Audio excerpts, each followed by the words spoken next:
മാമ്പഴം വെച്ച് നമ്മൾ ഒരുപാട് റെസിപ്പികൾ ചെയ്യാറുണ്ട് അല്ലേ? ഇന്നത്തെ നമ്മുടെ റെസിപ്പി വളരെ സിമ്പിളായിട്ടുള്ള ഒരു റെസിപ്പിയാണ്. കുട്ടികൾക്ക് പോലും ചെയ്തെടുക്കാൻ പറ്റുന്ന നല്ല റീഫ്രഷിംഗ് ആയിട്ടുള്ള ഒരു ഡ്രിങ്കാണ് നമ്മൾ ഈ ഒരു മാമ്പഴം വെച്ചിട്ട് തയ്യാറാക്കിയെടുക്കുന്നത്.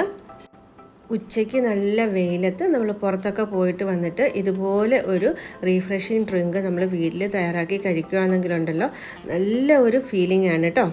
ഒരുപാട് സമയമൊന്നും വേണ്ട, അതുപോലെ ഒരുപാട് ഇൻഗ്രീഡിയൻസും ആവശ്യമില്ല. ഒരൊറ്റ മാങ്ങ മതി. അപ്പോൾ നമുക്കതെങ്ങനെയാണ് തയ്യാറാക്കുന്നതെന്ന് നോക്കാം. ആദ്യം തന്നെ നമുക്ക് മാങ്ങ നല്ലതുപോലെ കഴുകി അതിൻ്റെ തോലൊക്കെ ഒന്ന് ചെത്തി കളഞ്ഞെടുക്കാം. അതിനുശേഷം നല്ല ചെറിയ ചെറിയ ക്യൂബ്സുകളായിട്ട് നമുക്ക് കട്ട് ചെയ്തെടുക്കണം കേട്ടോ. പണ്ട് നമ്മൾ കുട്ടിക്കാലത്തൊക്കെ മാമ്പഴം തൊടിയിൽ നിന്ന് പറക്കിക്കൊണ്ട് വന്നിട്ട് എന്തോരം സംഭവങ്ങളാണ് ഉണ്ടാക്കി കഴിച്ചിട്ടുള്ളത്. അതിൽ എനിക്ക് ഏറ്റവും ഇഷ്ടമുള്ളത് മാമ്പഴം കൊണ്ടുവന്നിട്ട് നമ്മൾ ചെറിയ ചെറിയ പീസായിട്ട് കട്ട് ചെയ്തെടുത്ത് അതിൽ കുറച്ച് ഉപ്പും അതുപോലെ തന്നെ മുളക് പൊടിയൊക്കെ തൂക്കിയിട്ട് കഴിക്കുന്നത് എനിക്ക് ഭയങ്കര ഇഷ്ടമായിരുന്നു കേട്ടോ. അത്തരത്തിൽ നിങ്ങൾക്ക് ഏറ്റവും ഇഷ്ടപ്പെട്ടുള്ള റെസിപ്പി കമൻറ്റ് ചെയ്യാനായിട്ട് മറക്കരുതേ. ഇപ്പം ഞാൻ മാമ്പഴം നല്ലതുപോലെ ചെത്തിയൊക്കെ എടുത്തിട്ടുണ്ട്. അതിനുശേഷം ചെറിയ ചെറിയ ക്യൂബുകളായിട്ട് കട്ട് ചെയ്തെടുക്കുകയാണ്. ഇനി നമുക്ക് ഇത് യൂസ് ചെയ്തിട്ട് മാമ്പഴം മൊജിറ്റോ എങ്ങനെയാണ് തയ്യാറാക്കിയെടുക്കുന്നതെന്ന് നോക്കാം. മാംഗോ മൊജിറ്റോ തയ്യാറാക്കാനായിട്ട് ഇതുപോലൊരു ചില്ല് ഗ്ലാസ്സിലേക്ക് നമ്മൾ കട്ട് ചെയ്ത് വെച്ചിരിക്കുന്ന മാമ്പഴം ഇട്ട് കൊടുക്കാം. ചില്ല് ഗ്ലാസ് തന്നെ വേണമെന്നൊന്നുമില്ല കേട്ടോ, ഞാൻ വീഡിയോയ്ക്ക് വേണ്ടിയാണ് ഇങ്ങനെ ഒരു ഗ്ലാസ് എടുത്തത്. ഇനി അതിലേക്ക് നമ്മൾ നേരത്തെ കട്ട് ചെയ്ത് വെച്ചിരിക്കുന്ന മാമ്പഴത്തിൽ നിന്ന് കുറച്ച് ഇട്ട് കൊടുക്കുന്നുണ്ട്. അതിനുശേഷം ഇനി നമ്മളിതിലേക്ക് ഇട്ട് കൊടുക്കുന്നത് ഐസ് ക്യൂബ്സ് ആണ്. അത് കഴിഞ്ഞിട്ട് നമുക്ക് വേണ്ടത് കുറച്ച് പുതിനയിലയാണ് കേട്ടോ.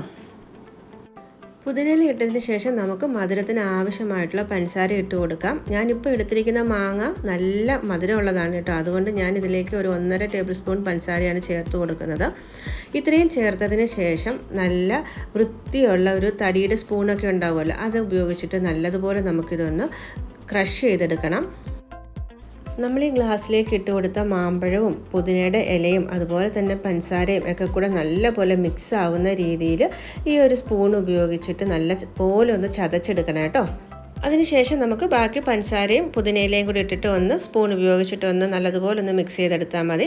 ഇനി നമ്മുടെ ഫൈനലായിട്ട് കുറച്ച് സോഡ കൂടി ഇതിലേക്ക് ചേർത്ത് കൊടുക്കുകയാണെങ്കിൽ നമ്മുടെ മാംഗോ മൊജിറ്റോ ഇവിടെ റെഡി ആയിട്ടുണ്ട്. പിന്നെ നമുക്ക് ഗാർണിഷ് ചെയ്യാനായിട്ട് പുതിനയുടെ ഒരു ഇല വെച്ച് കൊടുക്കാം.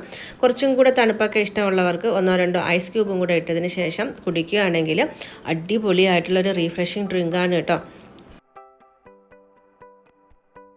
ഇതുവരെ നിങ്ങൾ ഈ ഒരു ഐറ്റം ട്രൈ ചെയ്ത് നോക്കിയിട്ടില്ലെങ്കിൽ തീർച്ചയായിട്ടും ഒരു പ്രാവശ്യമെങ്കിലും ഒന്ന് ട്രൈ ചെയ്ത് നോക്കണം. പ്രത്യേകിച്ച് നമ്മൾ പുറത്തൊക്കെ പോയിട്ട് വരുമ്പം ഈ ഒരു വെയിൽ സമയത്ത് കുടിക്കാൻ പറ്റിയ നല്ലൊരു ഐറ്റമാണ് കേട്ടോ. അതുപോലെ തന്നെ ട്രൈ ചെയ്ത് നോക്കിയിട്ട് നിങ്ങളുടെ വാല്യുബിളായിട്ടുള്ള കമൻറ്റ് കൂടി പറയാൻ മറക്കരുതേ. അപ്പം ഇനിയും നമുക്ക് ഇതുപോലെ ഈസി ആയിട്ടുള്ള റെസിപ്പിയുമായിട്ട് കാണാം. അതിനായിട്ട് യൂട്യൂബിലാണ് ഈ വീഡിയോ കാണുന്നതെങ്കിൽ നിങ്ങൾ ചാനലൊന്ന് സബ്സ്ക്രൈബ് ചെയ്യാനും അതുപോലെ തന്നെ ബെല്ലൈക്കൻ എനേബിൾ ചെയ്യാനും മറക്കരുത്. ഇനി ഈ വീഡിയോ നിങ്ങൾ ഫേസ്ബുക്കിലാണ് കാണുന്നതെങ്കിൽ നമ്മുടെ പേജ് ഒന്ന് ഫോളോ ചെയ്യണേ.